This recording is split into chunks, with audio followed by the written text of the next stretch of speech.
My motto from the onset of this program was that it's never too late, too early, or too often to give back to the community.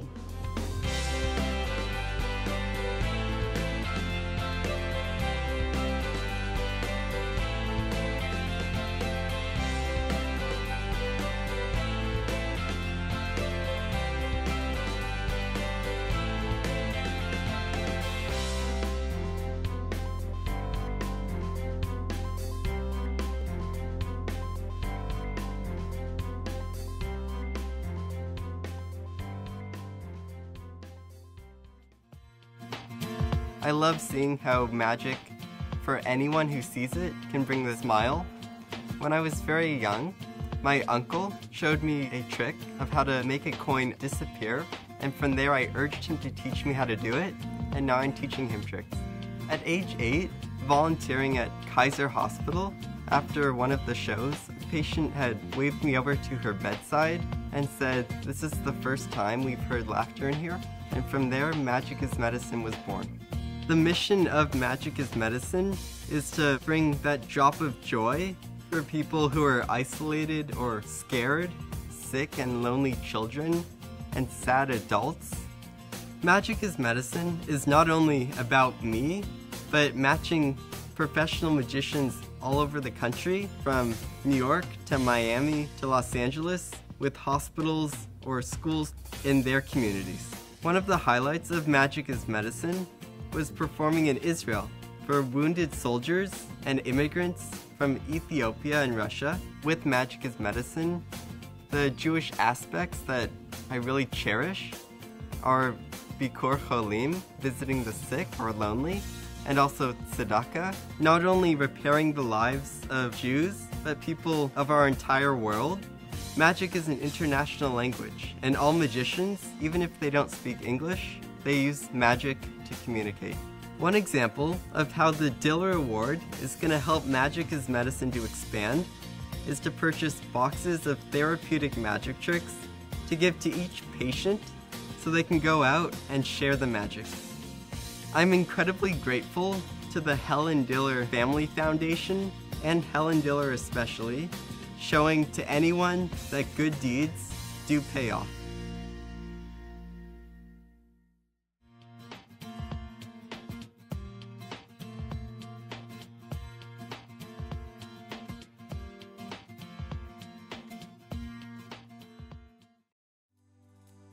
A lot of young kids, including myself, are afraid to admit to themselves that they are being bullied and to do something about it.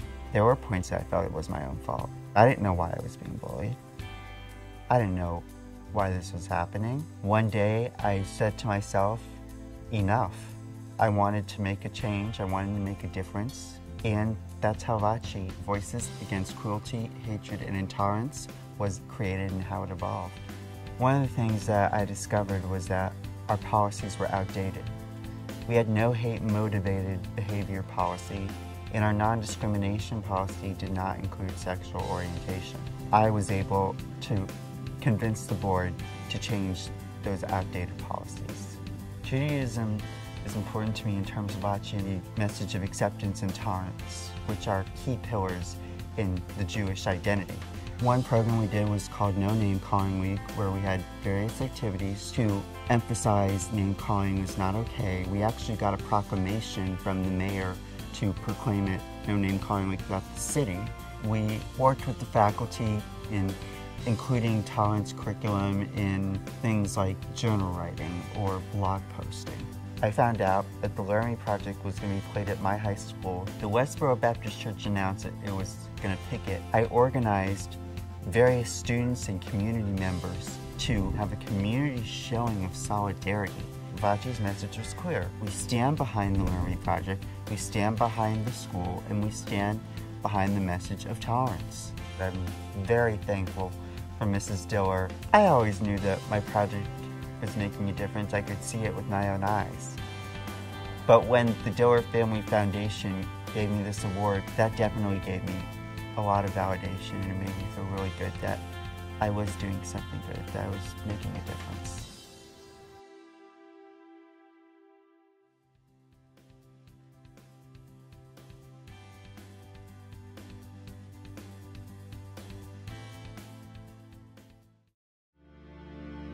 In 2008, the city of Sderot in Israel was being constantly attacked by rockets, and a school that we were in contact with was directly being affected by it, and the kids couldn't go to school, and I wanted to be involved. I wanted to help out. I talked with one of my really close friends, and we collaborated and really thought that the fashion show setup would be the best thing to raise awareness and funds for Sderot.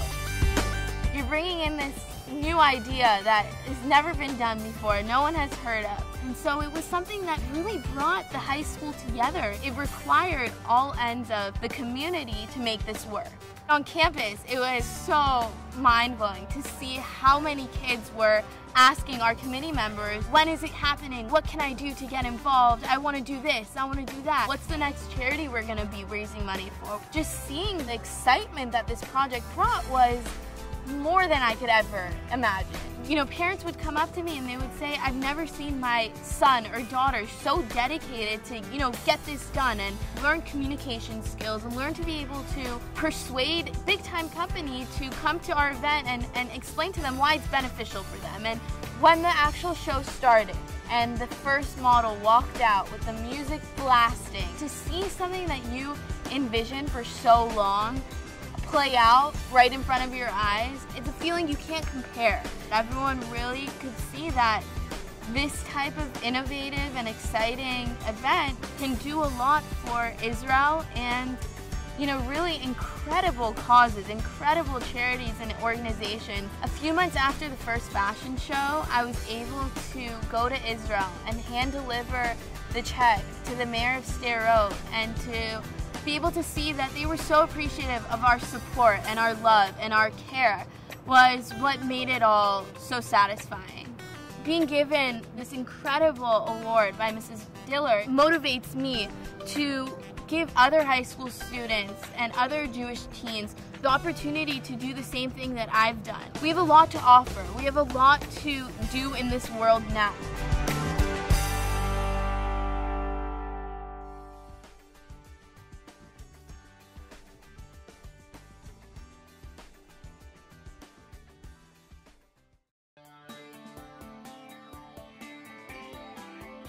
When I was younger, I attended math and science summer camps.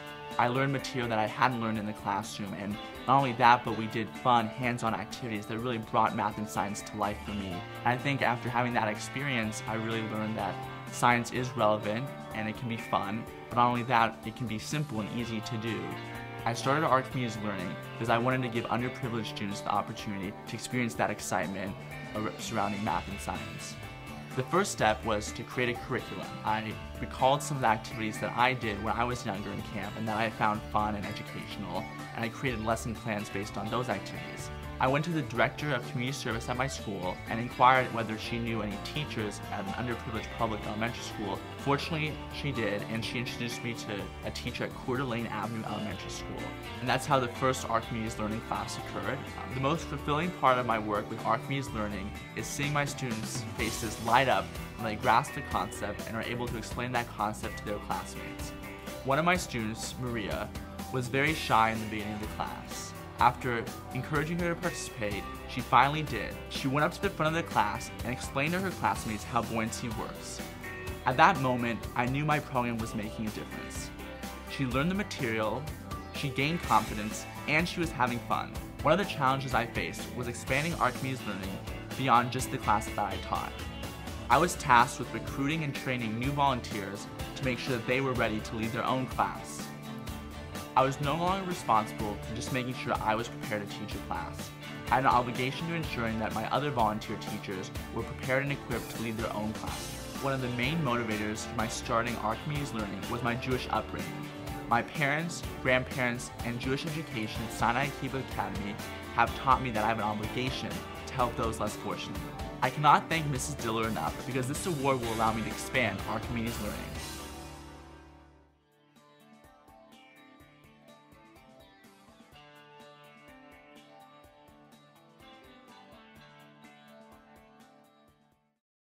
I have a very good friend named James O'Neill, and James was diagnosed with autism at a really young age. And what I saw was, as I went through the school system, students just really didn't know what autism was. They didn't know what the behaviors were that students who had autism exhibited, and they didn't know how to react to those behaviors. And so Autism Ambassadors is really a way for me to be able to make sure that no student ever has to feel alone. Every student has friends, and that's something that's a core Jewish value. If you see someone who's suffering, you see someone who is emotionally in pain, you have an obligation to go help that person. And what we do is we actually do role-playing with all of our students. And these lesson plans teach typical students how to teach skills to students with autism. For example, if a student with autism has a problem making a phone call, maybe we'll break down the idea of phone call into the salutation, making small talk, then actually what you made the call for, and then a conclusion. And the great thing about having these typical students role-play as though they have autism is when you treat someone as though they have a diagnosis, it makes them just so much more aware about the way they interact with someone who has a diagnosis as well. So what we do is we actually have each module checked for clinical accuracy by one of our volunteer psychologists who are stationed all throughout the country. We want to make sure that every lesson plan comes from a real problem students face, but is also accurate clinically as well.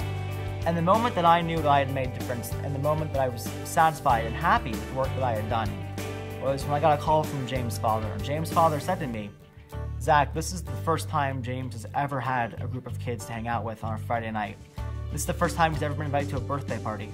This is the first time he's ever gone to a baseball game with friends." I mean, that moment for me said, this is worthwhile and you're making a difference. But for me, the Helen Diller Award, the Tikkun Olam Award, is just another reminder of how much work that we've got to do, how much work Autism Ambassadors has yet to do.